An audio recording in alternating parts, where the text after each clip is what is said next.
Hi friends. जैसा कि आपको थंबनेल से ये समझ में आ रहा है कि इस वीडियो में मैं आपके साथ डिस्कस करने वाला हूँ top 5 reason to apply for SBI CBO. तो देखो फ्रेंड्स, मैं ऐसा नहीं बोलूँगा कि ये रीजंस आपको पता नहीं है। मे बी ये रीजंस आपको पता है, लेकिन आपने इतनी गहराई से इस रीजंस के बारे में शायद नहीं सोचा है। क्यों? क्योंकि देखो, इंटरनेट का ज़माना है, यूट्यूब में बहुत सारे वीडियोस है, right? And I am pretty much sure कि you already know this 5 reason, लेकिन I am very much sure कि आपने अभी तक इन 5 रीजंस के बारे में इतने गहराई से नहीं सोचा है।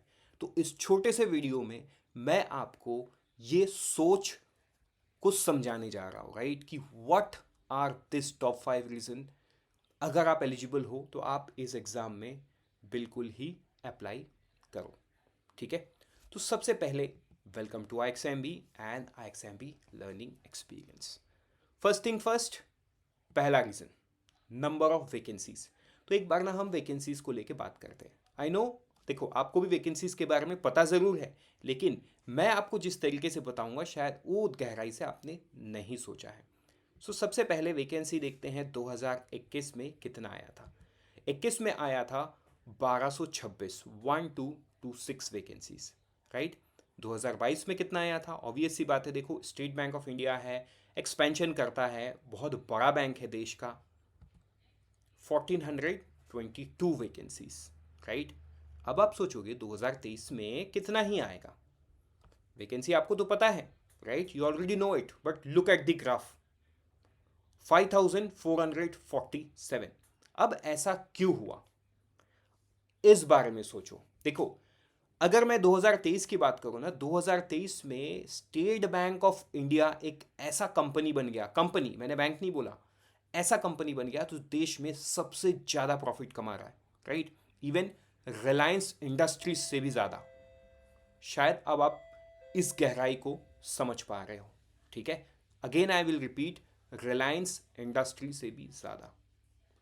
इस साल का जो प्रोजेक्शन है, पिछले साल का जो है प्रोजेक्शन, उस हिसाब से तो state bank of India around 50,000 crore का प्रॉफिट किया है, राइट। बट इस साल का जो है projection, it may cross that and it may also cross 60,000 crore, right. It depends.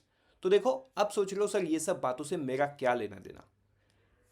Vacancies दिखाता है कि बैंक का फ्यूचर डायरेक्शन कहाँ जा रहा है। बैंक एट प्रेजेंट देश का एक ऐसा कंपनी है जो सबसे ज़्यादा प्रॉफिट बना के दे रहा है। अब क्योंकि ये सरकार की कंपनी है तो सरकार को बना के दे रहा है, राइट। लेकिन अब आप सोचो कि अगर ये 5447 में से एक एम्प्लॉय आप हो, तो आप उस कंपनी का हिस्सा बन पाओगे, और ऊपर से ये कंपनी सरकारी भी है। आई होप ये गहराई अब आपको समझ में आया। This should be the top reason to apply for.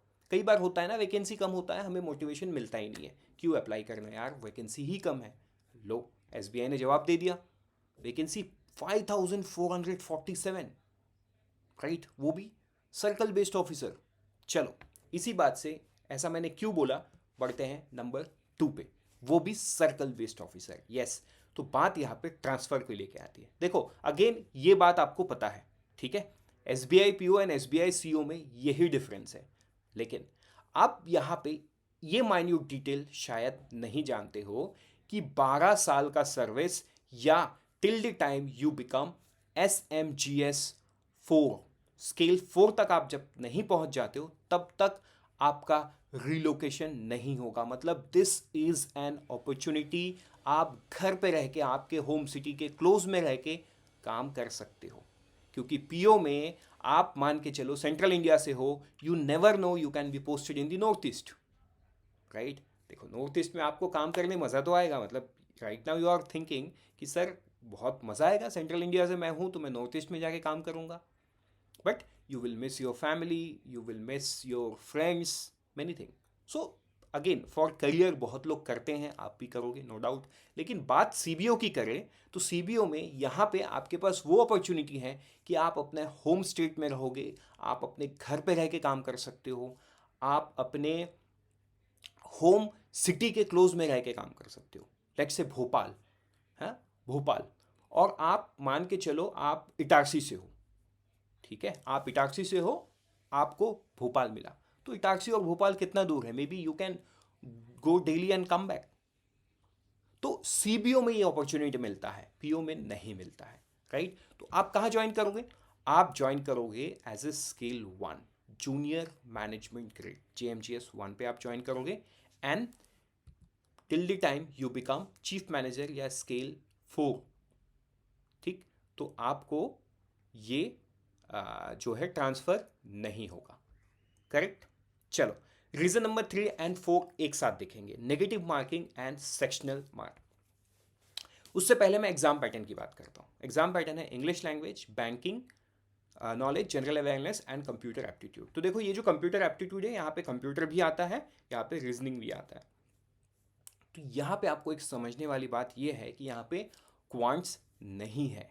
Yes, you heard me right, quants is one of the subject which really haunts many people.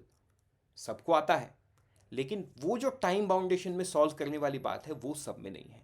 तो यहाँ पे वो सब्जेक्ट ही नहीं है। तो अगर आपका क्वांट्स वीक सब्जेक्ट है तो you can look, obviously the other eligibility condition वो तो रहता ही है, आप एलिजिबल हो तो ही आप ये वीडियो देख रहे हो, right. On the other hand, यहाँ पे एक सबसे एडवांटेज ये है कि there will be no sectional qualifying marks. आपको सोचना ही नहीं है इस बारे में। आपका जीए अच्छा है, आप जीए में स्कोर कर लो। आपका बैंकिंग नॉलेज अच्छा है, जाहिर सी बात है बैंकिंग नॉलेज तो आपका अच्छा होगा ही, आप बैंकिंग नॉलेज के बारे में पढ़ लो। आपका इंग्लिश लैंग्वेज अच्छा है तो आप इंग्लिश में स्कोर कर लो। मतलब आप स्कोर, जो आपका स्ट्रेंथ है आप वहाँ जाके कर सकते हो, जो वीक जोन है उसे आप छोड़ सकते हो। लेकिन अगर सेक्शनल मार्क होता तो आप ऐसा नहीं कर सकते थे। रीज़न, आपके मार्क्स इससे, मतलब आपके सिलेक्शन के चांस बहुत कम हो जाते हैं, राइट। बट यहाँ पे ऐसा नहीं है, there is no sectional qualifying mark. इसके बाद पेनल्टी फॉर रॉन्ग आंसर। मतलब आप सोचो 2023 में आप एक ऐसा एग्जाम दोगे, वो भी SBI का, जिसमें पेनल्टी है ही नहीं। मतलब यू कैन लिटरली, जैसे इंग्लिश हो गया, ठीक है, मैं रीजनिंग की बात नहीं कर रहा हूँ, रीजनिंग में if you are not sure तो नहीं आ रहा है तो नहीं आ रहा है। लेकिन इंग्लिश में कई बार ना 2 ऑप्शन में वो कन्फ्यूजन हो जाता है, तो you can take a try. लेकिन दूसरे एग्जाम्स में यू कांट, क्योंकि आपको डर सताता है यार नेगेटिव मार्किंग हो जाएगा। यहाँ पे वो सिस्टम है ही नहीं। There will be no penalty for wrong answers in the objective test. इसमें डिस्क्रिप्टिव भी है, राइट। डिस्क्रिप्टिव में जाहिर सी बात है, अगर आप ग्रामेटिकल मिस्टेक करोगे तो आपको तो पेनल्टी भरना ही पड़ेगा, राइट। तो डिस्क्रिप्टिव की बात किसी और वीडियो में करेंगे, इस वीडियो में तो हम रीजंस देख रहे हैं। तो I think reason number 3 and 4 is clear. Reason number 5, अब आप सोच रहे हो कि सर ये तो पूरा ब्लैंक है, आपने कुछ लिखा भी नहीं है। तो देखो, मैंने क्यों नहीं लिखा है, इस नहीं लिखने पे बहुत बड़ी गहराई है। You should think, what is this, the brand SBI, ठीक है, द ब्रांड SBI। अब आप सोच रहे हो कि MS धोनी का फोटो क्यों है यहाँ पे। So this is for you to comment, right, कि MS धोनी का फोटो यहाँ पे क्यों है। ठीक, आप कमेंट सेक्शन में बताओ, I will respond to it कि क्यों MS धोनी का फोटो यहाँ पे है, ठीक है। तो देखो, SBI is a brand, there is no doubt in it. SBI is a bank. SBI is a company which is making highest profit for the government, which is making highest profit for the country. तो ये तो brand से भी बड़ा हुआ, right. So I think I made it clear. तो अब आप मुझे बताओ, ऐसा कुछ भी नहीं था जो आपको नहीं पता था, लेकिन इतना तो श्योर हूँ मैं कि इस वीडियो के through I try to put a thought on it, right. तो यही होता है, देखो इंटरनेट के ज़माने में ना, जब हमें सारा चीज़ रेडिली अवेलेबल मिल जाता है यूट्यूब पे, तो हम अपने थॉट्स को प्रोवोक नहीं कर पाते, राइट। सो ये वीडियो उस थॉट के लिए था। I hope I could made it clear. Thank you and all the best. But before I से गुड बाय, SBI CBO के बारे में जो भी इंफॉर्मेशन आपको जानना है, you may get to know by none other than Sushil Rakare sir, ठीक है। Sushil Rakare sir and myself, हम दोनों एक वर्कशॉप कर रहे हैं Sunday November 26th at 7 p.m. If you are interested, if you want to know more about it, do check out the description for the link. आप register कर लो, आपको email आ जाएगा, ठीक है। तो आप मिस नहीं करना ये वर्कशॉप। मिलते हैं किसी दूसरे वीडियो में। Till then prepare 50% faster with IXMB।